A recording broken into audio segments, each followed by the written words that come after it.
guys. Alrighty.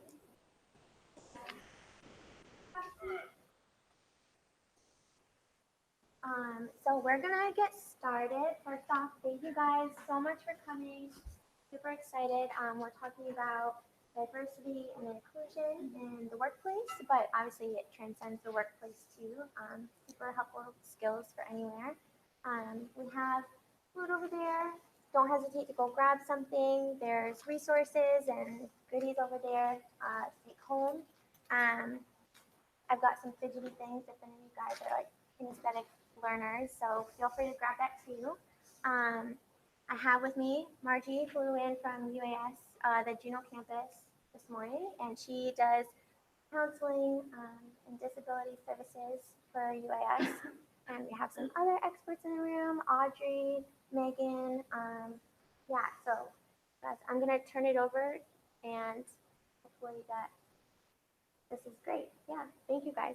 Thanks, Angela. Yeah, did I forget anything? No, that's perfect. Yeah, perfect. Thanks, you guys. Thanks so much for inviting me to come.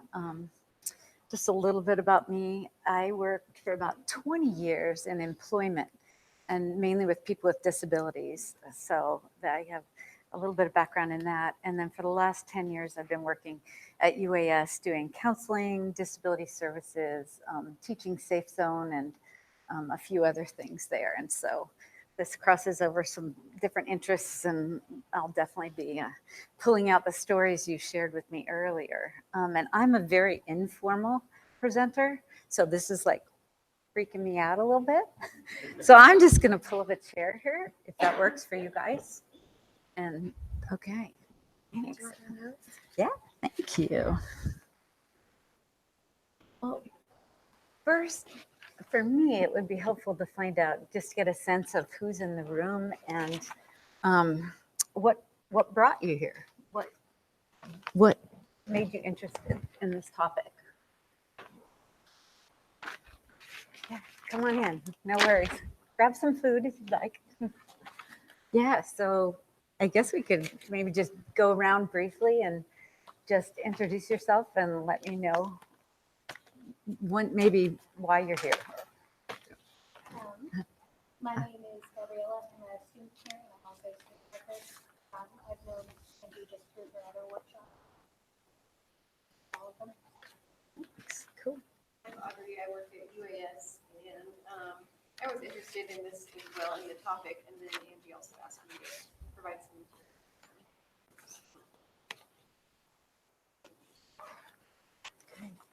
Megan Turner. I was asked to kind of be a support as well. My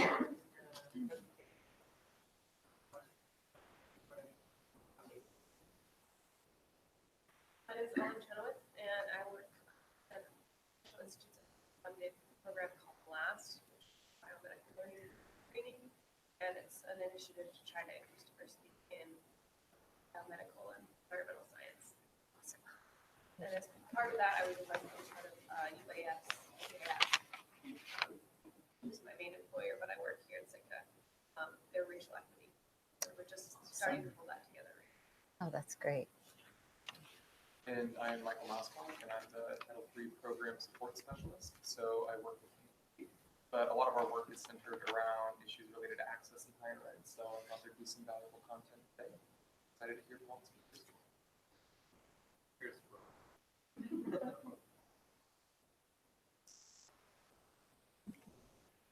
Blood class, I would say counseling, and my interest is just in equity and stuff.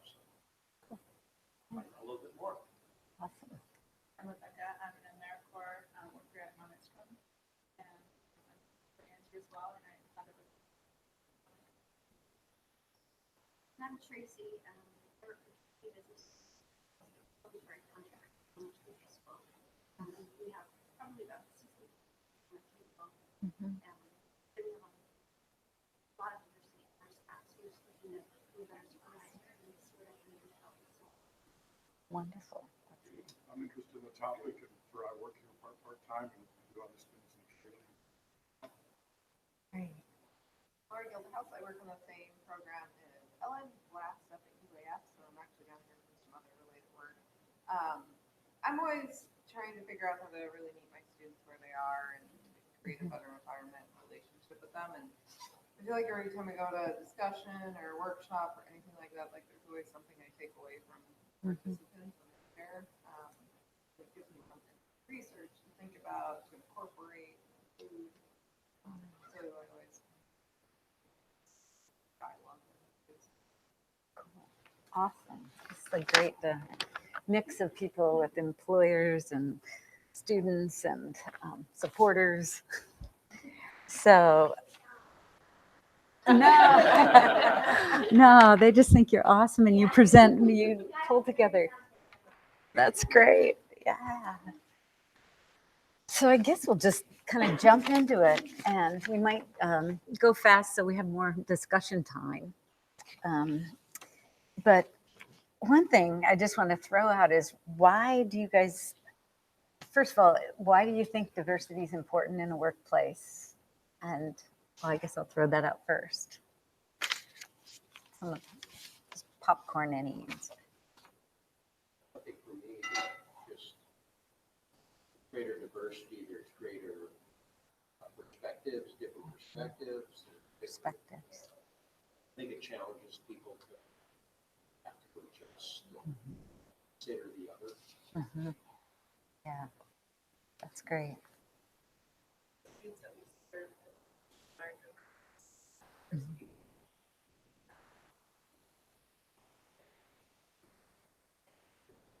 Absolutely, better communication and learning the perspectives and lenses.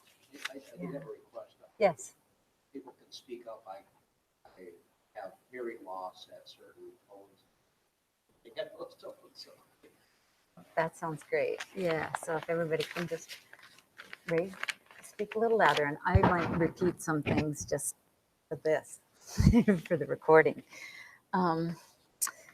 So thinking about this topic, it made me think about who would benefit from these and why is it important.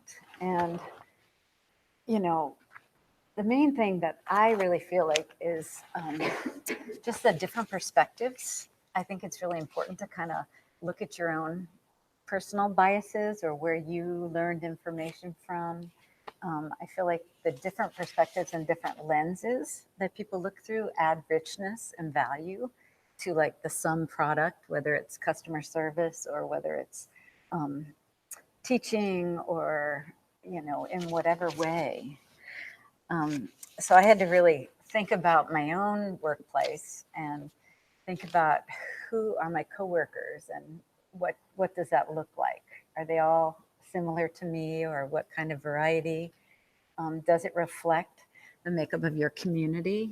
And I don't think that my workplace, I think it's a lot like me, except a little bit more male.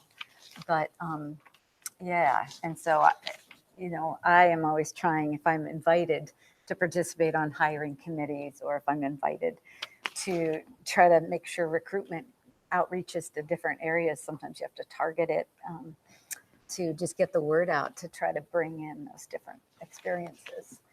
And so we're going to go through just different areas of diversity, and I think we'll just jump right in, and Megan might help me on this one a bit. So with disabilities, that covers a ton of different things, you know. Has anybody heard the word ableism before? Yeah, so ableism is discrimination in favor of the able body. And so that can happen very discreetly, but it can also be pretty blatant by having a building with 4 floors and no elevator at all, you know, but because it was built before the certain, you know, regs, it's allowed to stay that way, you know. So that's bent a little bit toward ableism. I think there's also a lot with people with hidden disabilities. So I think it's always important to never assume and to always ask questions if you need to. My biggest philosophy, and I think Megan has this on her resource sheet that she's handing out, and that will be put online, is to use people first language. That really shows respect to the person.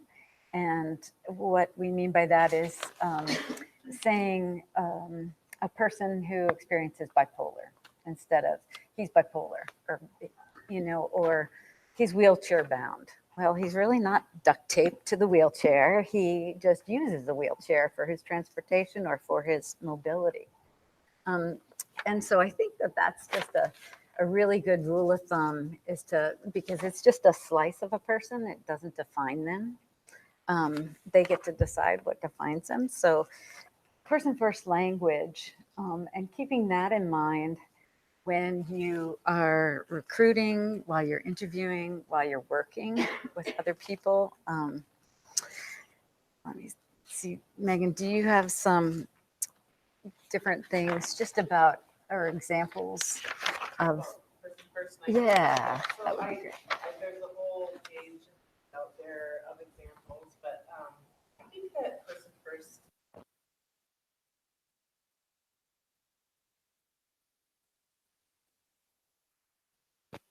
So if you're really recruiting someone who happens to experience a disability, being that person first, really good stuff that's easy on the on all the things you can do. It's probably one of the easier things to do in order not to offend people. I think most people have gotten past the R word in requirements, but still hear it. So that's a big one. There's a bunch of examples, but we don't say crippled anymore. People who use mobility assistance. Just if you remember to use first, like it suggests that. Again, not defining the person by their disability, but defining the person by what they can add to your business, your place of work, who they are, what they're interested in, rather than their disability first. Audrey. Even with the word disability services, I've noticed in the language it says for students who have disability instead of a disabled student or something. So is there something that somebody was asking how we should word it, and so I was kind of using the language that you found. Yeah, I guess I would maybe say a person who experiences a disability. If I could change things, I would change disability services to accessible services. I've been trying in my own head to, it's not handicap parking when you see the blue circle and the thing. I try to think of it as accessible parking because it's accessible for people who need it. And so, There's a big push in the disability for special ability. Therefore, recognizing the abilities that they do have in mind.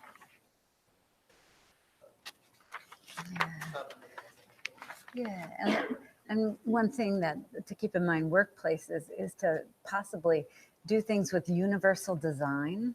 And what that means is creating things from the start for different learners, for different types of workers, people who are visual, people who are audio. If you make YouTubes or videos, just click on that captioning so that the people who are visual, I'm a very visual learner, so I can relate to a lot of things by when I see it, I get it. But if I just hear it, it might be gone out the other ear real easily, and I don't get meaning or retain it at all. So trying to design things from the beginning to cover the best amount of learners or the best amount of workers as possible. So I think we'll move on to the next area that we're going to talk about a little bit is genders and gender identities. Oh, yeah, go ahead. No worries.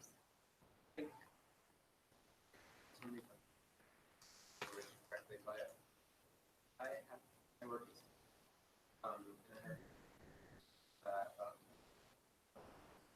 and it's come up in both situations where I talked about it with them and sort of, so for example, one of them that a hard time with. In addition, learned the traditional way that we learn. So who wants to go into these areas of work that seem a little bit more difficult for and I don't know how to. And then the other one that's very similar, surprisingly, is that we're looking at schools right now and to find a school that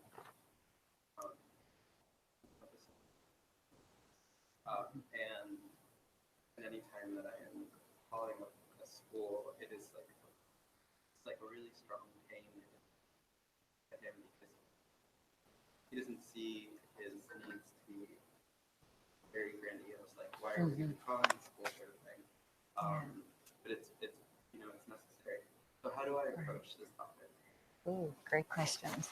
So you were working with 2 students, and one has difficulty with their hand, and another has other special needs accommodations, and so you're trying to figure out how. I guess I try to look at things from a strength-based perspective. And so, for example, with the young man with the hand, I guess look at jobs or help them, steer them toward things that might accentuate the strengths and the things they can do. When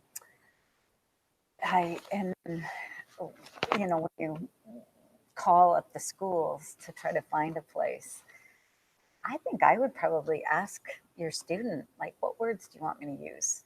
How do you want me? Do you want me to even address this, or do you want me to say that?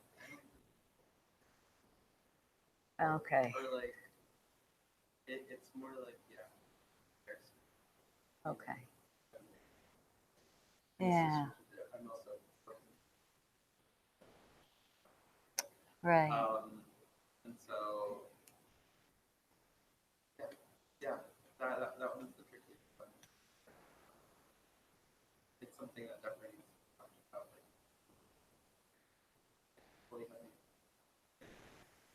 Right. We can maybe talk a little bit later about it, but I think that's tricky. I guess I try to just find the words from the person. For example, at the university, if someone has a mental health crisis and ends up in the hospital and they ask me to contact their faculty, I'll say, how much do you want me to share? Or what would you like me to say that you had a medical issue and you're in the hospital, or what, trying to get people's words to, be respectful for that. Yeah, I can. Yeah. Okay. Oh, Yeah. That's great. Cool. How can you self-advocate for yourself? What are some things that you're comfortable saying? Then how can I work with you? So what are you able or comfortable or willing to self-advocate for? And then with your permission, how can I be a good advocate for you? We're calling schools to look at what's my role. Parse out what they're comfortable saying and then what you can, what they're comfortable letting you do, I guess. And it's really good when you just level you're working at for colleges and when we're going that self-advocate such a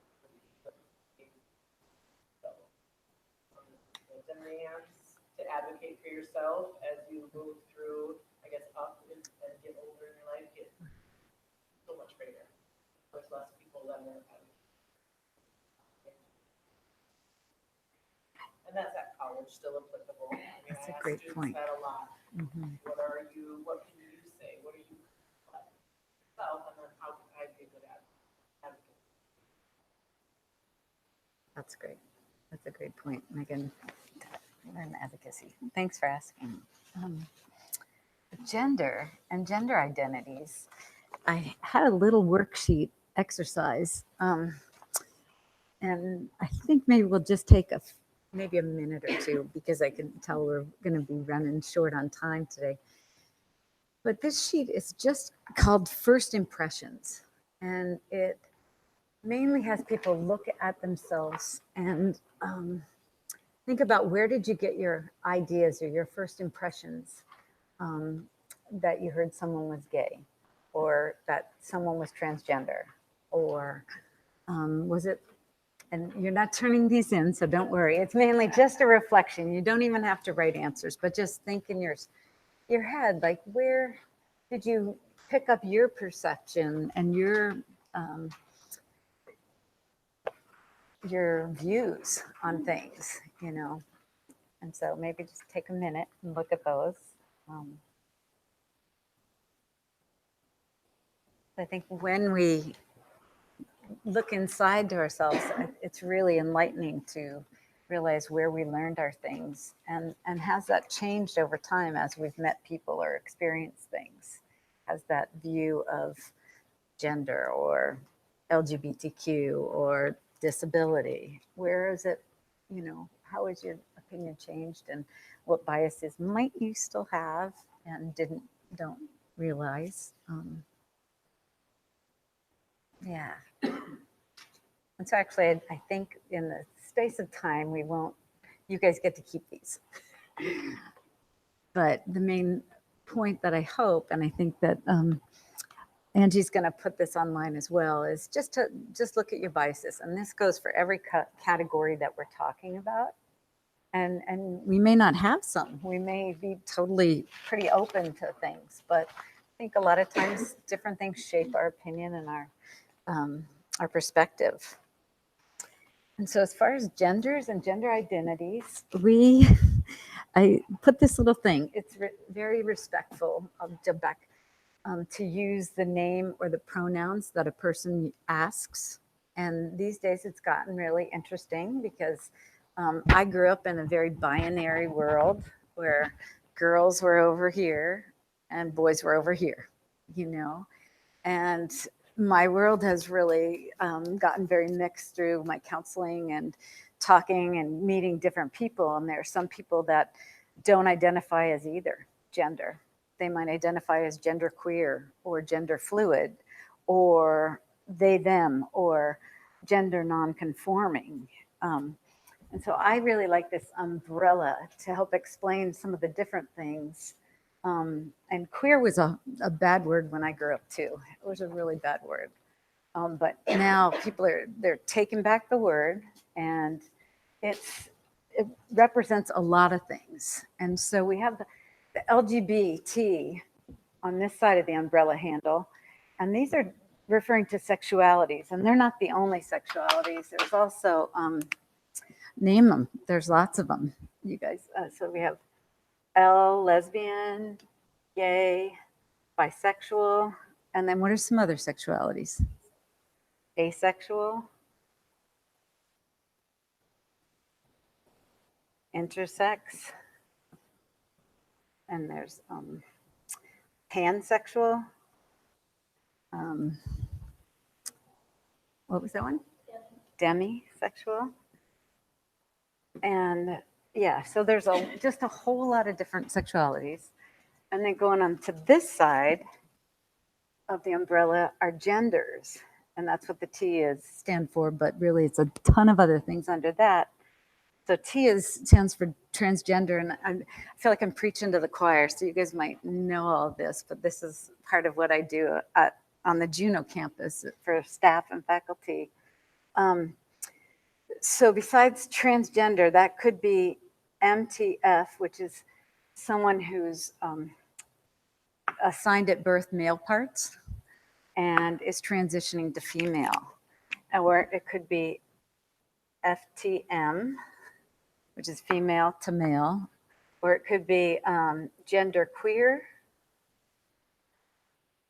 gender non-conforming, gender fluid,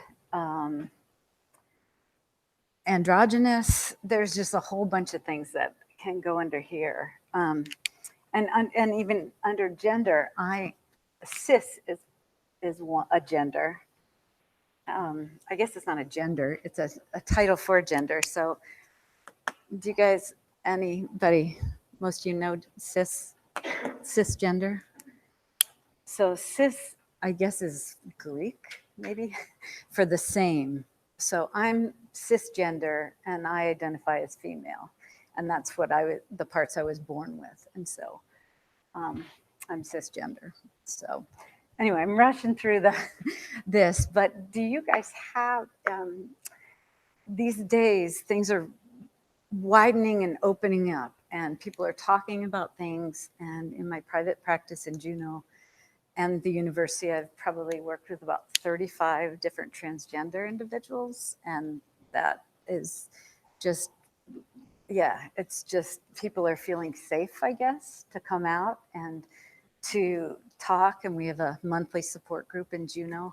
And anyway, it's been this incredible, I feel like swimming at the Great Barrier Reef, and I went underwater for the first time and saw zillions of fish, all different kind of fish. And it's just opened my eyes, and my whole perception has changed quite a bit from when I learned things in the beginning, in school or at church.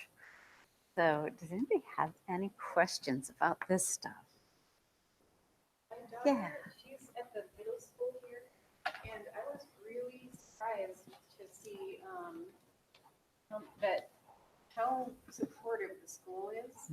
They have a group that meets, I think, weekly. I think it has a different name, but my daughter has a pretty close-knit group of friends, but she has 7 friends that all identify as something. Yeah. I mean, Gender non. they're so open and they feel so safe in the middle school. That's awesome. Yeah. That's I mean, awesome. It's a relief. Yeah, that they've created a culture like that. Yeah. Wow. I know some people who are kids that go to school that are transgender, the bathroom is a huge issue. And it seems like, why is the bathroom a huge issue? But every time they have to pee, like we do, they have to decide, what am I going to identify with? Am I safe? Is anybody going to kick me out? It's really, and so some kids end up with urinary tract infections. They just don't go at school. And so each child or teen that I'm working with, I'm asking them, like, how do you deal with the bathroom at school? Because I want to just make sure they feel safe and have a place to go. And so that goes for the same at, work, employment. And a lot of people have taken those single bathrooms and turned them into all gender or multi-gender. So anyway, it's just something to keep in mind as you're working with people, or if someone, like on my letterhead, I have SheHer. Those are the pronouns I use, SheHer, hers. But some people do go by they, them, theirs, and that's tricky because grammatically you think that's a singular person. I mean, they is a plural, but they is the description they've chosen to let you know that they don't really want to be on the pink side or the blue side. They, yeah. And so, anyway, is that clear as mud for you guys? Yeah.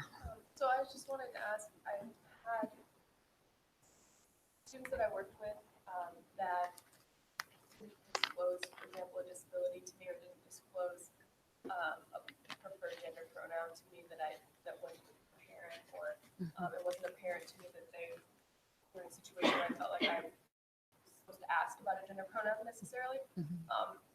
And then I found out, through different forums that they had signed, or different things from different social media accounts or whatever, that in some situations they consider themselves to have disability or to use different pronouns. And if they haven't disclosed that to you, would you say, hey, would you approach that to them, say, do you need an accommodation, like it's on this other forum, or would you kind of just let them to come to you with that?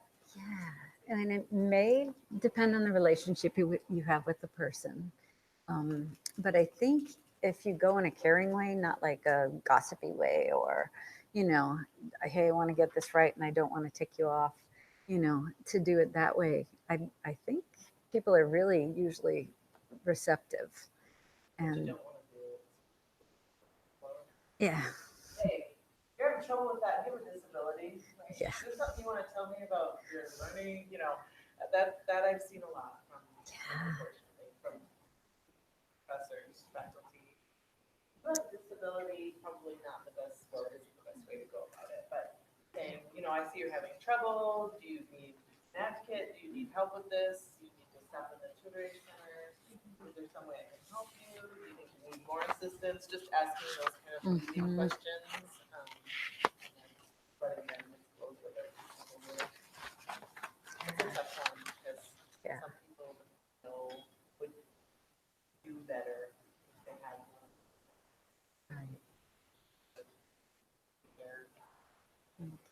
Thanks, Megan. Welcome.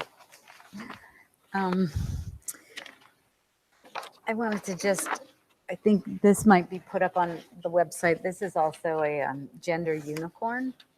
And there used to be a gender bread, but that was too binary. So this just lets you know, once again, with the sexuality and gender, the heart part is who you're romantically, so that would be over here probably, who you're romantically or sexually attracted to. The part down here, the chromosome, is what you're born with, the sex assigned at birth. The rainbow up here in the think bubble is how you think about yourself. How do you identify? And it's really important to let people identify themselves for what they are or what they want to be. And then this green is how they express themselves, like how they're presenting. So I'm kind of presenting feminine today, but lots of times I present more masculine because I love jeans and I sit like this a lot more than I sit like this. And so anyway, these will be for you. So we should keep moving. So sexual orientation, we kind of talked about that. In the workplace, it's good to use things that are a little bit more inclusive, like partner or spouse, or I don't know. There are other terms besides partner, spouse. Just something, instead of saying, where's your husband, or where's your wife, or your girlfriend, or your boyfriend. It's really good to be an ally if you feel comfortable. For people who are LGBTQ, the rates for suicide are significantly higher than the rates of suicide for other people. They really have difficulty. I don't know. There are a lot of little microaggressions, and we'll see about that in a little bit, that happen. So just as inclusive as you can be. And also if you're willing to be a strong ally, that might mean calling your coworker or calling somebody on their language or their joke that was kind of demeaning, or and so it's not comfortable sometimes to be an ally, but I think advocacy and being an ally is pretty important. And being an ally doesn't necessarily mean you believe in it, and it just means that you want fairness and bias-free, and you want to support people to be who they are. So, yeah. So another area that we'll touch on are parents. And parents, accommodating parents or guardians, it's important to keep lots of different things in mind. Sometimes there are expectant parents that you may be considering to hire, but you're like, oh, they're going to go on maternity leave, or, oh, they're going to be needing a whole bunch of extra special things. There are parents that have special needs children that have to leave and need flexibility on a job. They're breastfeeding. Sometimes people have to do it in a bathroom stall, which is really not too inclusive. Megan, do you have this little story about you? Well, when I was working at the closet, it's kind of like a funny haha story, but just keeping in mind in a workplace, it's just another way that people, especially with the recipes. Yeah. So that's just a group. They have parking sometimes and deadlines. So just being flexible if you can, family friendly. I think down in Juneau, AEYC gives employers family friendly awards when they have flexibility in their rules and in their hiring practices. So move on to the next, religious and spiritual beliefs.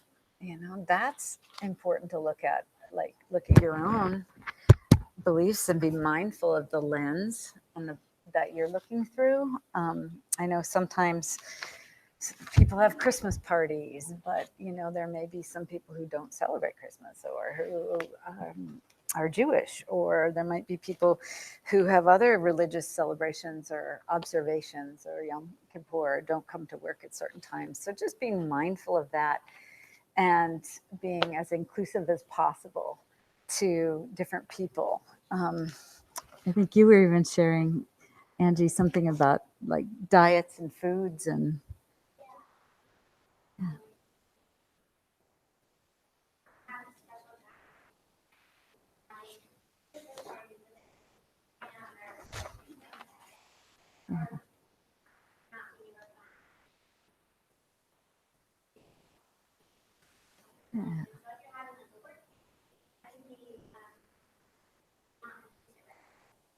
yeah. Mm-hmm. Do you find in people sometimes have to bring their own dish to a potluck or something because they may know that there may not be very much there for them. So, yeah. And so ageism is the next one, or age and generations. And do you guys think ageism is a real thing? Yeah. Yeah. And I believe it goes both ways. I really feel like sometimes people who are older are discriminated against, like, oh, they don't understand technology or social media or this or that, or they're not going to be able to catch on. And then a lot of times younger people are discriminated against because, they're like hopping and multitasking and doing too much, or they don't have much life experience to be able to be efficient at the job. So mainly just, checking in with yourself, check in with people about their qualifications and their strengths and things. And just checking yourself sometimes is important. And culture and language. I think cultural considerations are really important. Yeah, I'll just use eye contact. I use that one. For me growing up as a white girl on the East Coast, it was really important for my dad to have my eye contact, or for other people. It was just a really like, look at me when I'm talking to you.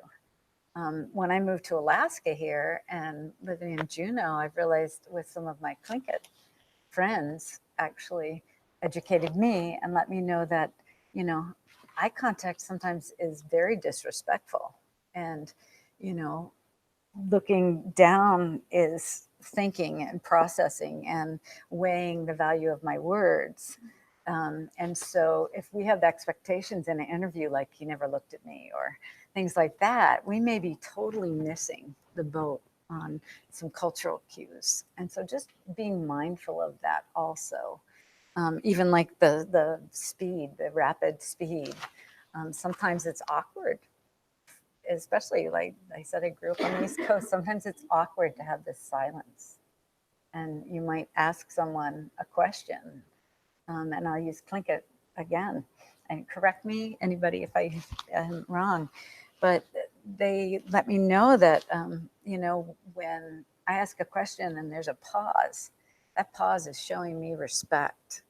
And it's showing that they're weighing what I've said, and they want to be very thoughtful about how to respond. And so it's really changed me to not try to fill in the gaps and then talk or say it a different way in case I didn't get it, but just to kind of slow down a little bit and just do that. Have you guys seen things like that here, or have any other examples culturally that might be? Yes. Recent buses, our employees had a death in the family. Mm-hmm. Removed, and the connection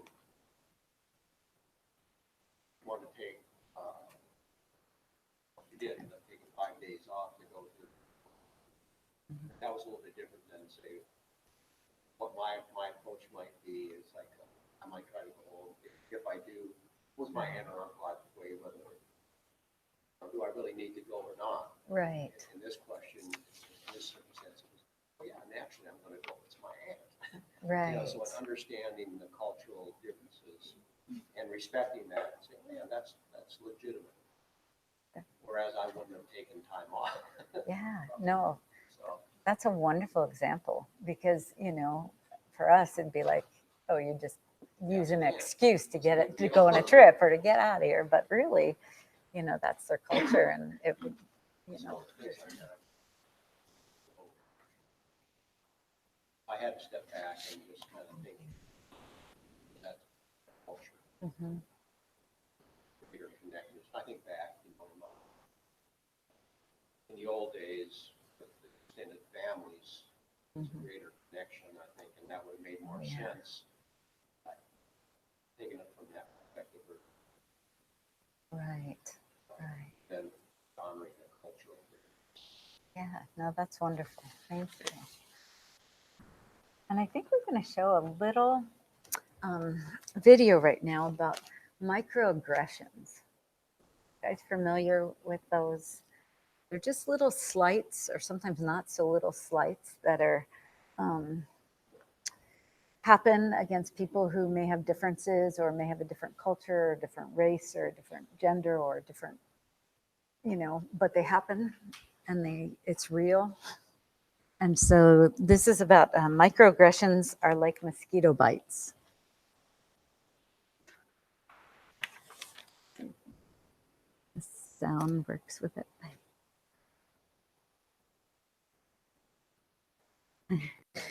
Should I put my microphone by it? Do you think that would work?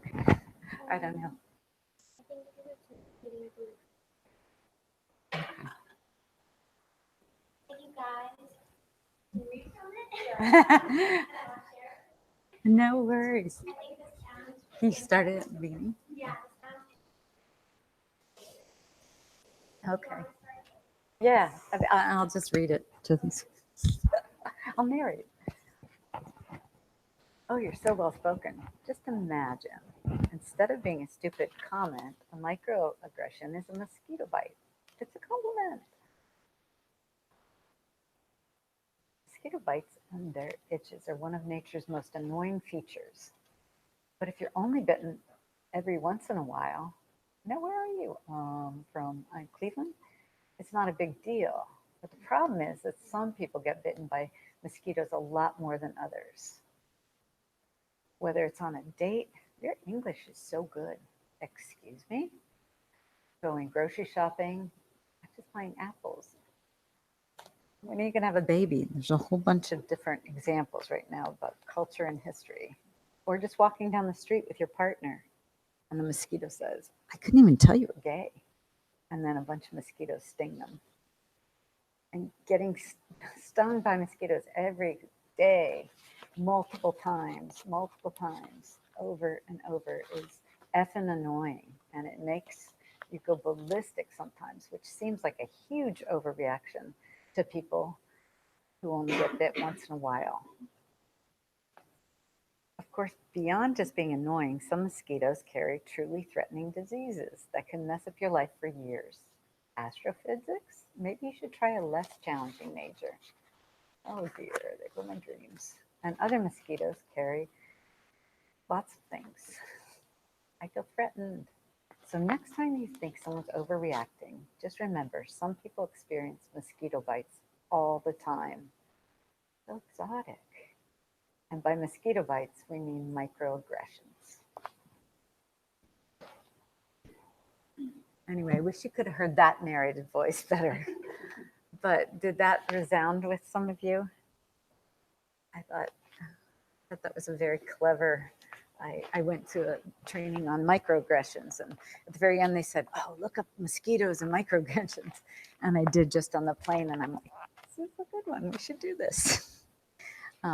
Yeah, so just think of those little slights that happen sometimes to people who are different or have different things.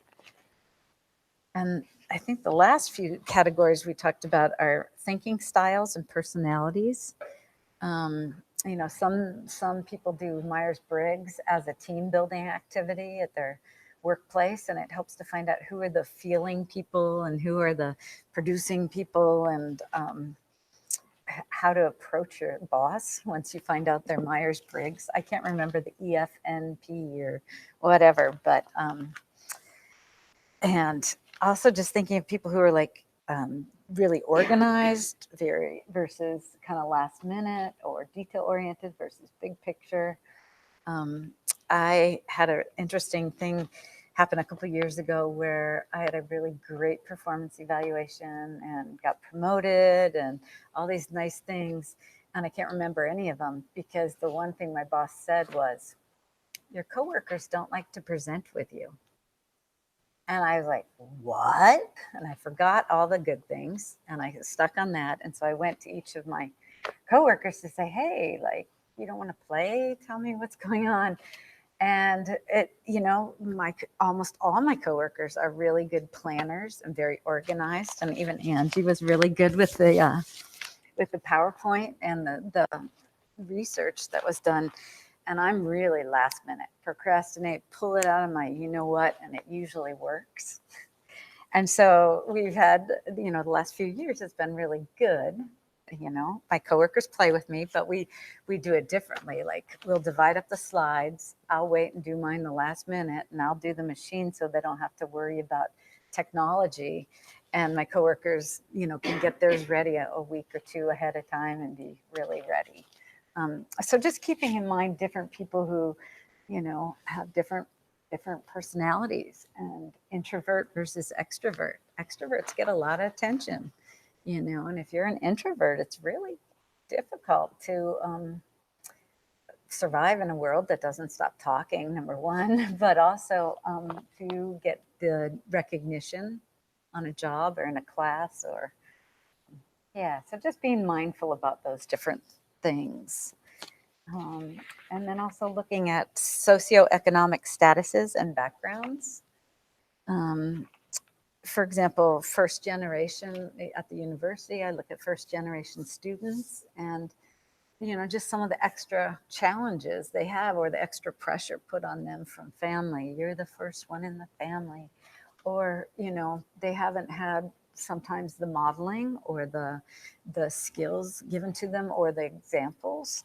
And so it's really hard to compete with people who have just like, keeping in mind like different economic situations and access. A lot of our classes and a lot of even job applications are online, but sometimes people don't have access to computers or internet service here in Alaska. So just keeping that in mind and through your lens. And then the last part that we were going to talk about here was the different life experiences, I think. And sometimes veterans have some pretty intense life experience that it's good to keep in mind. And it's also really good to never assume.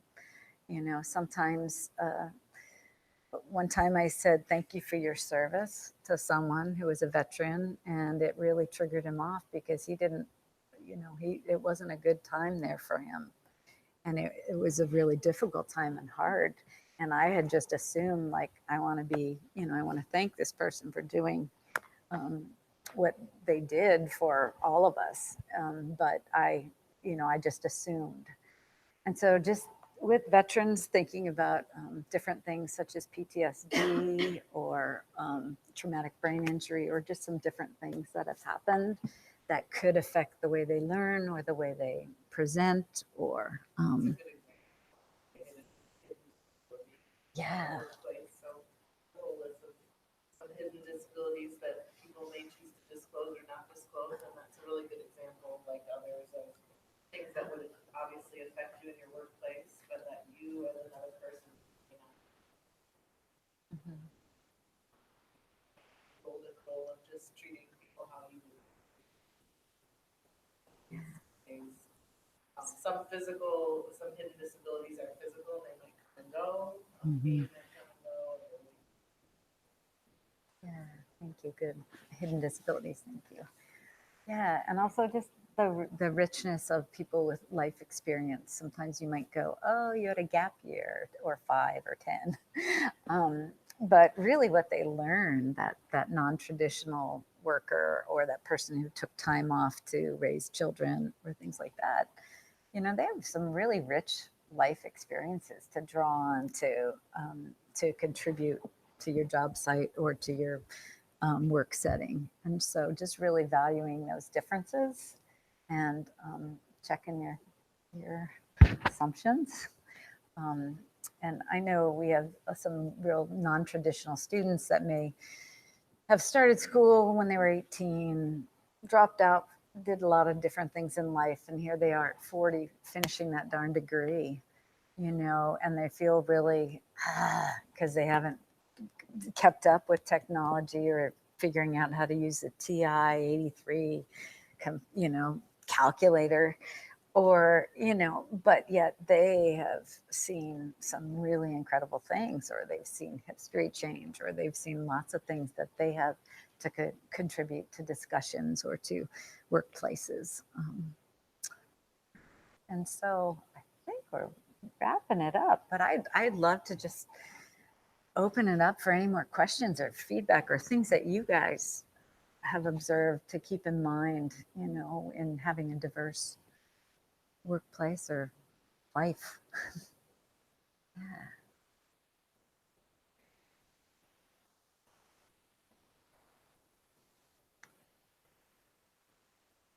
It's one of those quiet moments for everyone. Yeah.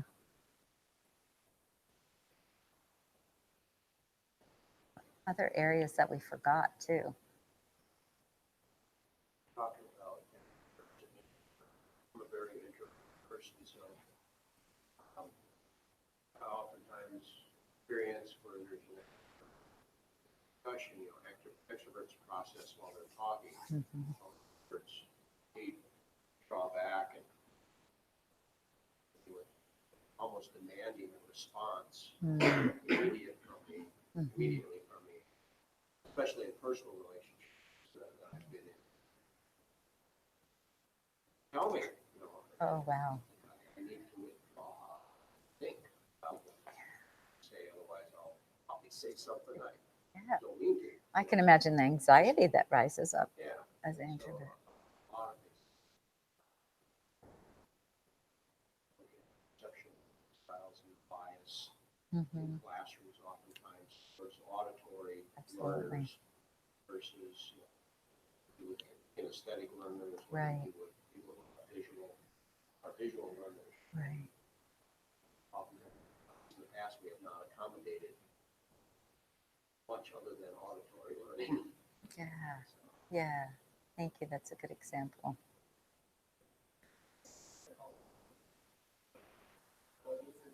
Having a longer processing time, and not that they can process information, come up with a good answer or response that suits them, but if they need 30 seconds, other people's or asking a follow-up question, they haven't processed the first one. So, that's probably one of the biggest, the first language, and then the idea that maybe I just need 30 seconds, and if you are rapid firing questions, then process the first one after what you asked. So just that wait time is really necessary for a lot of people. And again, not answering for the person. For other people. Thanks, Megan. If I can add too, I think you did a really great job, Margie, presenting. Thank you.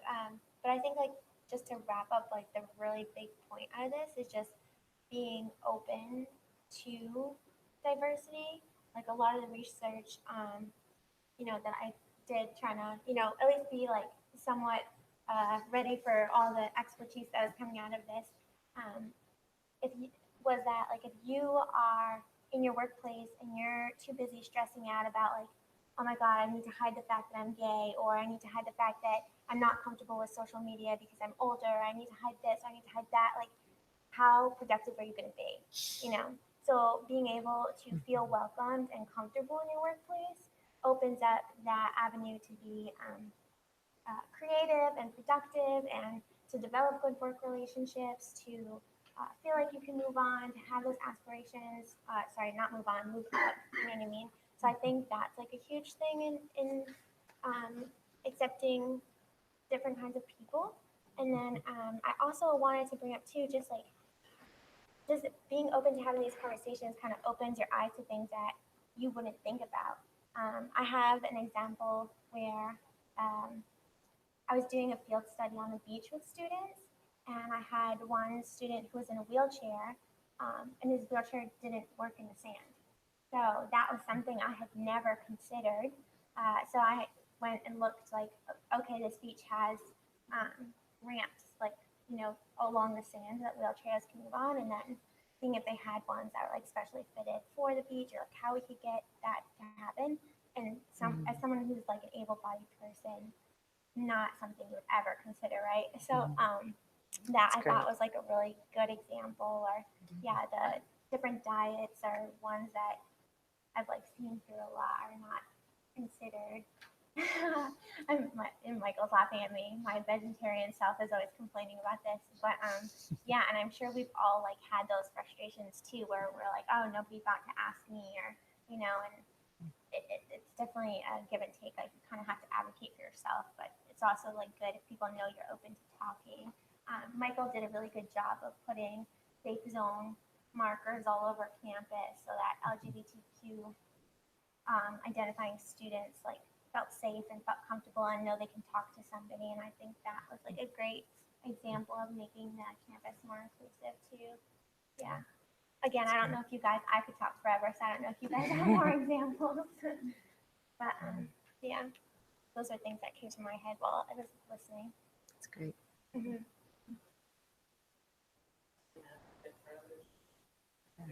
Tell people you're an advocate. If you don't understand, they don't understand you.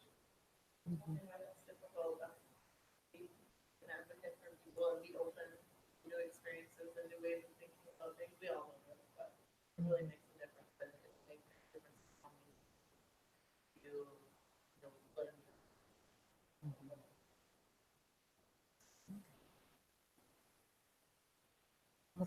Thank you, guys. Yeah. And do you want to put a plug in for the next one? Yeah, if you guys don't have any other questions or anything, thank you all so much for coming. I hope that you should go out of this, and this stuff will all be online. There's resources over here that will also be online, and also like giveaways. Our next workshop, this is part of a series on like career development, and it's part of the Complete to Compete grant. So next workshop will be May 29th, I think it was. Sorry, it's the last Wednesday in May, and that one will be a female leadership panel discussion. So we've already tapped a couple strong women in the SICA community to be part of this panel, and they'll be talking about their careers, how they got to where they are, definitely some lady-specific issues that are hard to deal with in the workplace because it's like career focused. And you guys are all definitely welcome to that, and I really hope you can. It's an important issue. Yeah. Did I forget anything? Yeah.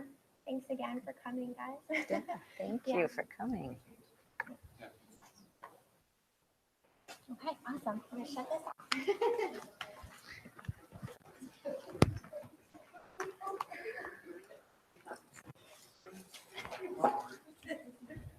I didn't butt in too much. I don't know how to